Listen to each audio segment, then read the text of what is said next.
Hi everyone.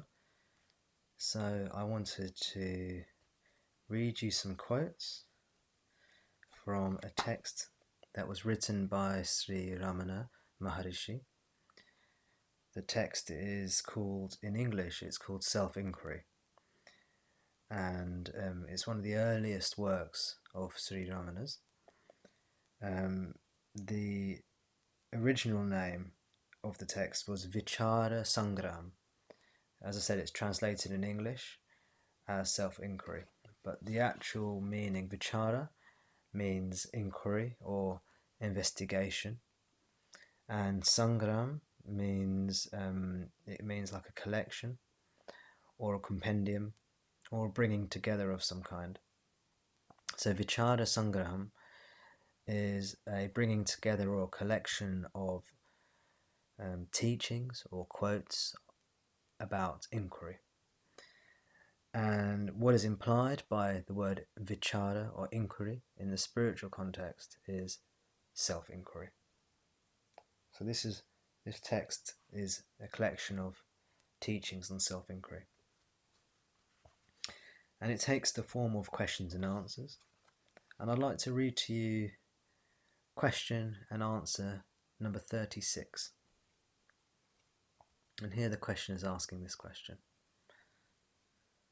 Why should the path to release, that means liberation, why should the path to release be differently taught?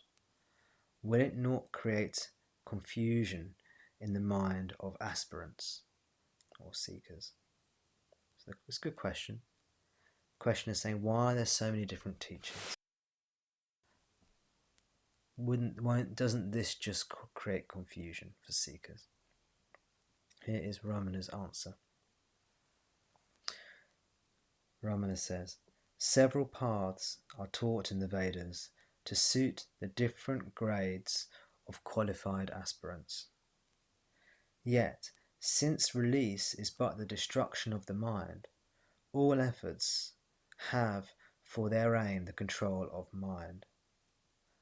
Although the modes of meditation may appear to be different from one another, in the end, all of them become one.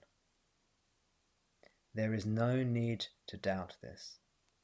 One may adopt that path which suits the maturity of one mind.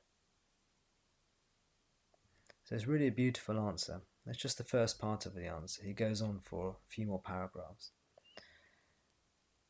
But he's saying there are different paths to suit the different types of seekers. And it might seem like they live different types of meditation, but they all end in the same place. So you can choose whichever path you think suits you. But there's a very important teaching here as well, which is that he says release or liberation, moksha.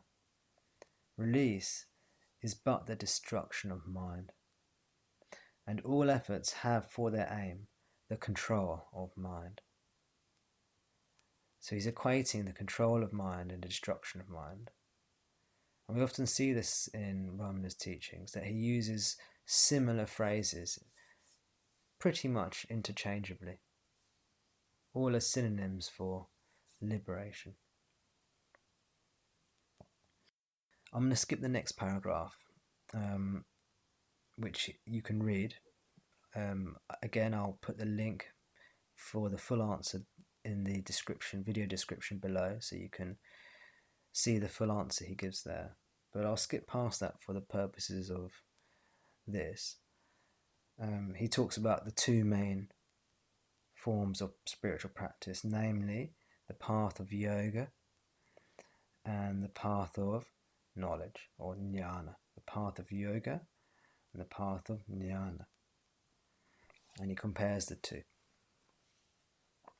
But then in the third paragraph of his answer, again, very beautifully, he says the following.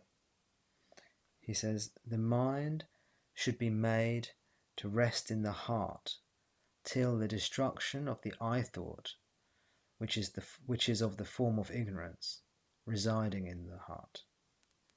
This itself is jnana. This alone is dhyana also. The rest are a mere digression of words, digression of the texts. Thus the scriptures proclaim. Therefore, if one gains the skill of retaining the mind in oneself through some means or other, one need not worry about other matters. Again, a really beautiful, to the point response. Ramana says, the mind should be made to... He's given us a method. He's given us a direct method for liberation here. He says the mind should be made to rest in the heart till the destruction of the I thought, which is the form of ignorance residing in the heart. So he's saying we should be still. The mind should be made to rest in the heart till the I thought is destroyed. The I thought is ignorance. The I thought is the I am the body idea. The I am the body mind idea. He calls the I thought. And this idea that I am the body mind keeps on rising up. So he says this mind should be made to rest in the heart till the I thought is destroyed. And this I thought is ignorance. And when ignorance is destroyed, he says, this itself is jnana. Jnana means knowledge. And as you probably know, in the spiritual context, the word knowledge, jnana, means spiritual knowledge, which means liberation. He says this itself is jnana. This alone is dhyana also. Dhyana means meditation.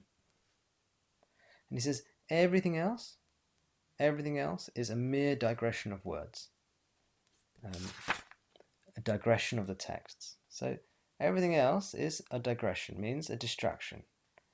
Everything else is to dilute or take you away from the essence of the spiritual practice, which is to be still and relinquish the I am the body mind idea, to allow ignorance to go and ignorance to be dissolved.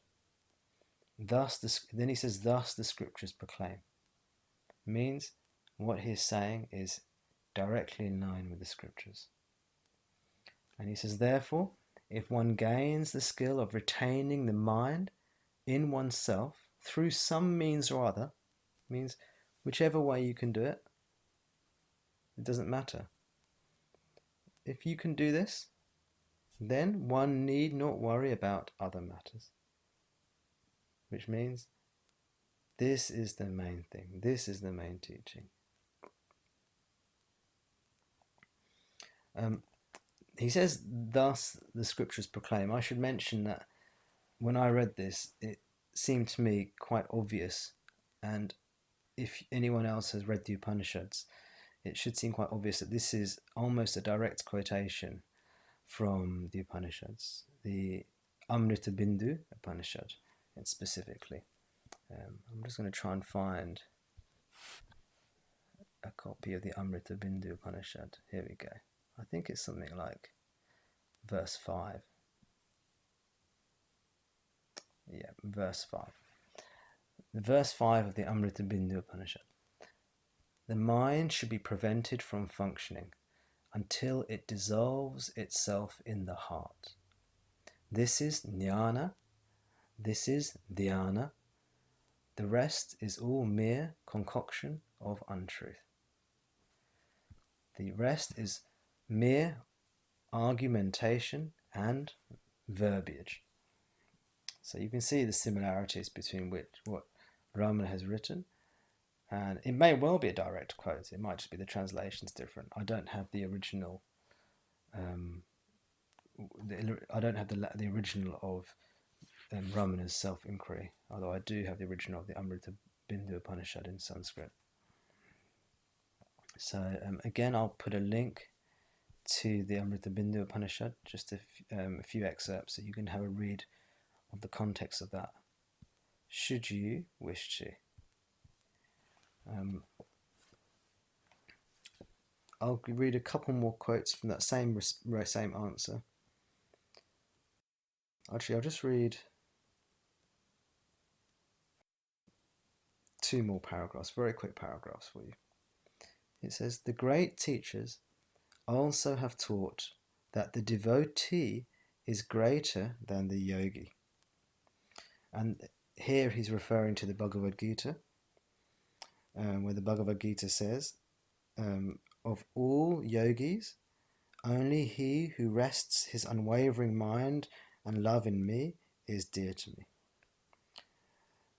But Bhagavan Ramana qualifies this. He says, the great teachers also have taught that the devotee is greater than the yogi, and that the means to release is devotion.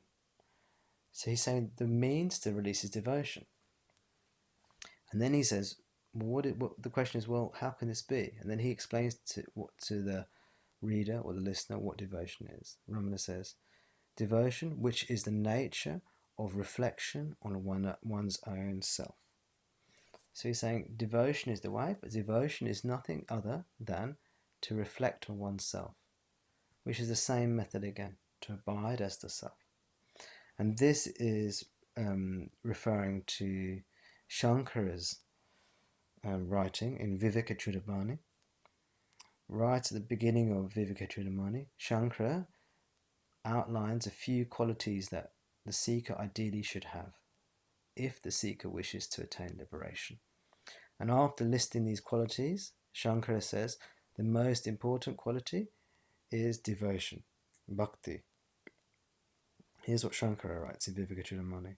He writes, of the means to release, only bhakti, which is devotion, may be said to be the highest. For bhakti is constant reflection on one's own self. So to turn within and to reflect on the self is the highest devotion. So it's all the same teaching in different ways. And Ramana confirms this. He says the scriptures teach in different modes. After analysing all those modes, the great ones declare this to be the shortest and best means. So I hope that's helpful to you. Remember, be still. Abide as the self, the pure consciousness that you are. And do not take yourself to be a limited body-mind entity. Namaskar. Namaskar to you all. Take care.